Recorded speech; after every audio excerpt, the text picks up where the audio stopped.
Good evening. 12 years after we were attacked by al-Qaeda, 12 years after 3,000 Americans were killed by al-Qaeda, President Obama now asks us to be allies with al-Qaeda. Americans, by a large majority, want nothing to do with the Syrian civil war. We fail to see a national security interest in a war between a leader who gasses his own citizens and Islamic rebels who are killing Christians. Some argue that American credibility is on the line, that because President Obama drew a red line with chemical weapons, America must act or lose credibility. I would argue that America's credibility does not reside in one man. If our enemies wish to know if America will defend herself, let them look no farther than our response to 9/11. When attacked, we responded with overwhelming force and with the military objective of complete victory over our attackers. The Reagan Doctrine grew out of his experience in the Middle East.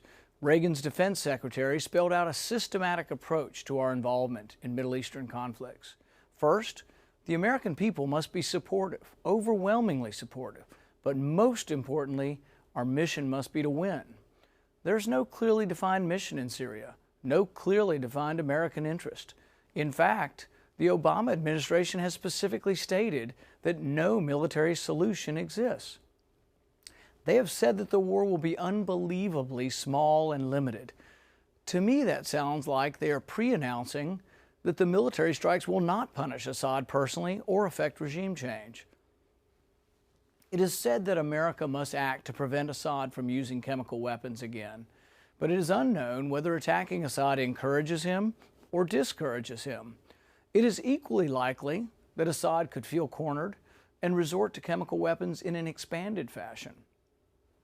It's equally likely that the bombing could destabilize Assad and he could lose control of the chemical weapons. The Obama administration has indicated that it would take 75,000 ground troops to secure the weapons and that they're prepared to do just that, despite the resolution's admonition against ground troops. The question must be asked, would a U.S. bombing campaign make it more or less likely that Assad loses control of the chemical weapons? The same question can be asked of a series of bad outcomes. Would a U.S. bombing campaign make it more or less likely that Assad attacks Israel with chemical weapons? Would a bombing campaign make it more or less likely that refugees stream into Jordan? Just the threat of bombing has increased the flow of refugees. Would a bombing campaign in Syria make the region more or less stable? Would it make it more or less likely that Iran or Russia becomes more involved? Just about any bad outcome you can imagine is made more likely by U.S. involvement in the Syrian civil war.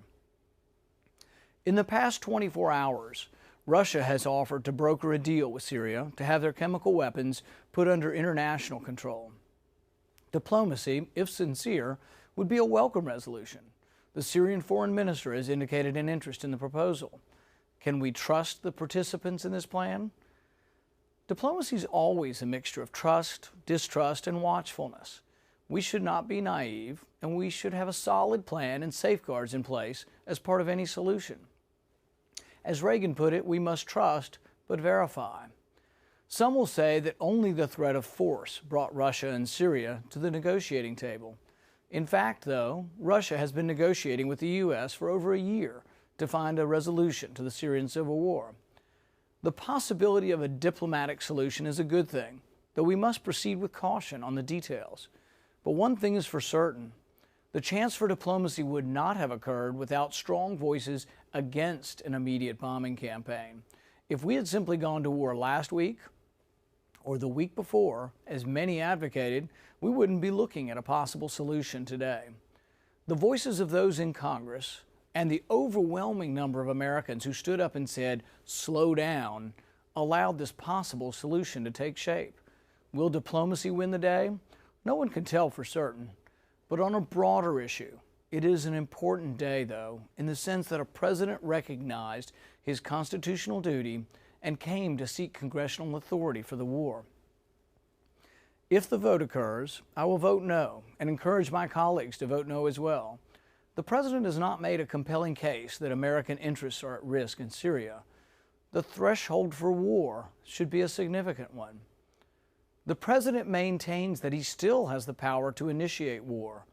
This is untrue. The Constitution gave the power to declare war to Congress. James Madison wrote that the Constitution supposes what history demonstrates, that the executive is the branch most prone to war. Therefore, the Constitution, with studied care, vested the power to declare war in the legislature. This is no small question.